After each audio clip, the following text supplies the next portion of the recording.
Hi everybody, welcome back to another Take and Make Kit video, this time for the month of August. And this month we are going to be making map coasters. So you'll have all the supplies included in your kit to make one of these coasters with one of the lovely maps that we got out of old atlases from here at the library. So I'll show you what is included in your kit. Each kit will come with one ceramic piece that looks like this, so it's just a ceramic tile, a piece of cork that we're going to use to make as the backer to our coaster, a piece of map that we are going to put on top of our coaster, and some Mod Podge and a brush that we're going to use to apply the glue that seals our map onto our coaster. And it'll give it that nice finish that's not paper, so that way you can put things on top of it and it's still waterproof. So let's get started. All right, so when it's time to get started, you're going to take all of the different pieces that come in your kit, and you're going to want a pencil and a pair of scissors, or some other way that you're going to cut down this little map. So what we're gonna do is we're going to take our map, and we're going to take our coaster, and we are going to put it in the middle so that we can sort of mark out where we want that hexagon shape to fall. So you don't have a ton of leeway, but you can sort of pick and choose like different corners if you want. So this one, I'm gonna try and go for kind of the center because I really like this map. So what I recommend doing is I use my pencil and I very gently trace a line around every side of my coaster so that I can see where exactly I need to cut. And then what I did for my other coaster was I went a little farther out. So when I actually cut, you can see I missed a little bit there. I was a little short on some of these sides, but I tried to give myself a little bit of extra room so that I could fold it down around the corners and have it help cover that corner. But you don't have to. If you don't do it that way, as long as it covers at least the top, the Mod Podge will help you seal it on those edges, and you can just have the white edge. So for this one, I traced exactly around it. So now I'm going to take my scissors and I'm going to follow that line, but I'm going just slightly outside of it because I want to give myself that little bit of foldability there. That way I can have a little bit of a lip around it. So I'm going that way, and that way, and that way, and then right around there. Perfect, like that. And then since I went a little bit over, I'm actually gonna put a little bit of an incision on the corners. So that way when I do fold it over, I can like fold those little flaps down on the side without them like bunching up on top of each other. This is kind of optional. It just helps make it a little bit neater. So that's why I like to do that. I found that helped me last time. Okay, so now that I've cut that out, I can put aside my scissors and my pencil. And I'm going to pull out a paper towel or something to help me protect my surface. If you are gutsy, you don't have to do this step. I just know I like to make a mess sometimes. And we're going to take our coaster, and before we put on our map, we're just gonna do, it's really easy. This little cork backing literally is just a sticker. So all you're gonna do is peel off the cork backing. Both sides of the coaster are the same. It's like a uniform piece of ceramic.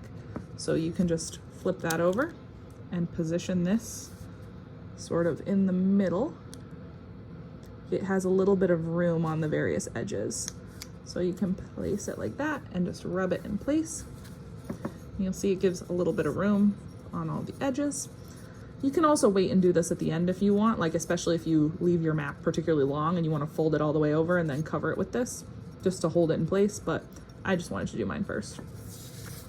All right, so now that I've got my coaster with its back, I'm gonna take my Mod Podge, and this is where we potentially get messy and we hope for the best. So I'm going to take my brush and I'm going to do just a little layer of it onto the ceramic before I even put on my map. So this is just gonna help adhere it to the coaster with just a little bit of glue. I don't wanna go crazy because if you like really dollop it on there, it makes it more likely that your map can bubble. So I'm just going with a very thin layer, as you can see, just enough to sort of coat that top part.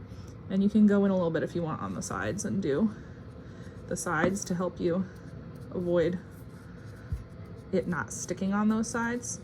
Though because it's paper, ooh, here's where I get sticky and covered in glue. The paper is thin enough that once you put the glue on top of it, it'll help soak through as well. But it's helpful to do it this way. All right, so I'm doing that. Glue, glue, glue. I have to remember how many sides I've done because there are 6 of them because this is a nice little hexagon. All right, so now that I did that, I'm going to line up my map in the center as best as I can. So I'm just gonna take my coaster. I'm gonna try and I'll use my little pencil marks, which you can erase your pencil marks if you want, but I don't notice them, so I don't. And you're gonna gently press it in. I like to start at the center and rub outwards in a circle, so that way you don't risk having any ripples or bubbles or folds. You can just sort of start from the middle and rub outwards. And this has a nice little stick to it. You'll see it's on there enough to hold now. And then I'm gonna sort of fold down onto my corners. So that's where those little cuts I made help.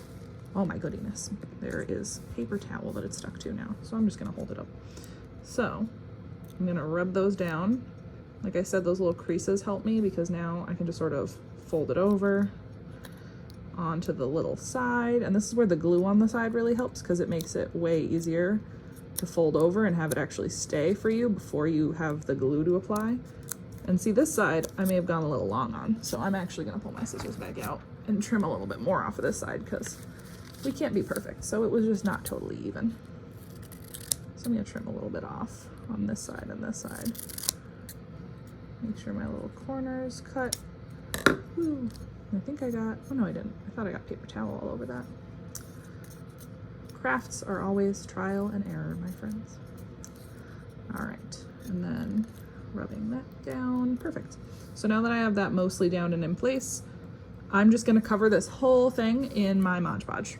So again, I recommend being gentle. If you're doing what I'm doing with the paper towel, just be careful if you put it down when it's covered in glue because you might get stuck to your paper towel. I just didn't want to get our nice table here all glue.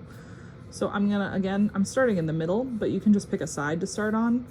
Just go nice and gentle with this part. So you don't wanna rub super hard or else you're going to pull your paper and create wrinkles or creases. Or if you're really rough, you could accidentally go through the paper. So I just try and be very gentle with this part. It may look a bit cloudy when you're layering it on. You obviously don't want big globs of it, but it's okay if it's a little thick and globby on there, just in sense of like, it will dry clear. So this glue that I'm giving you, the Mod Podge, does dry clear. So like it's a little bit opaque here, but that part will go away. So I'm just going in now on my sides. What I like to do is do a nice layer on the top and then on the sides, and then I will go back and add another layer if I need it. So I'm trying to be very careful here because see, I've got like the little glob bits showing up on the sides and I just don't want to make a mess with them.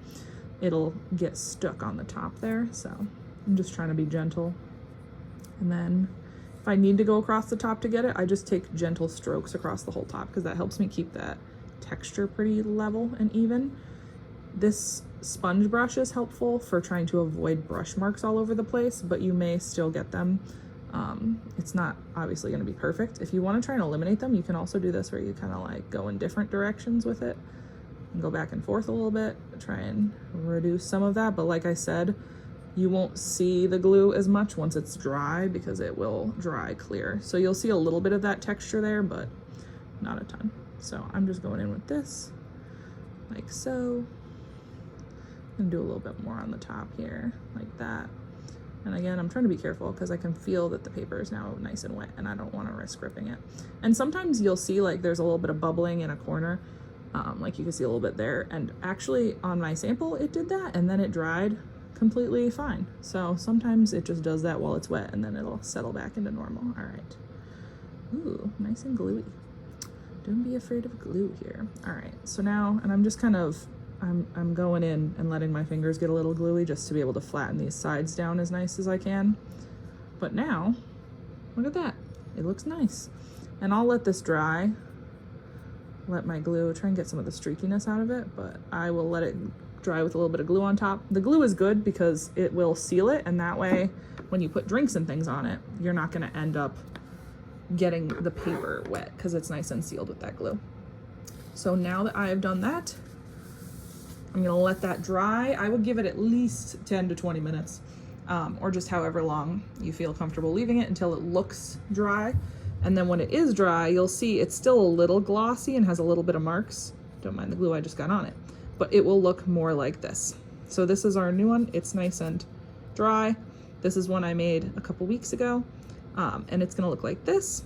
You can also go in, if you wanna make this a little more fun, you can add like different trim here. You can always paint it or add different paper, like construction paper or something, to the edges, or you can use like the scraps that you used from cutting out your map if you really want.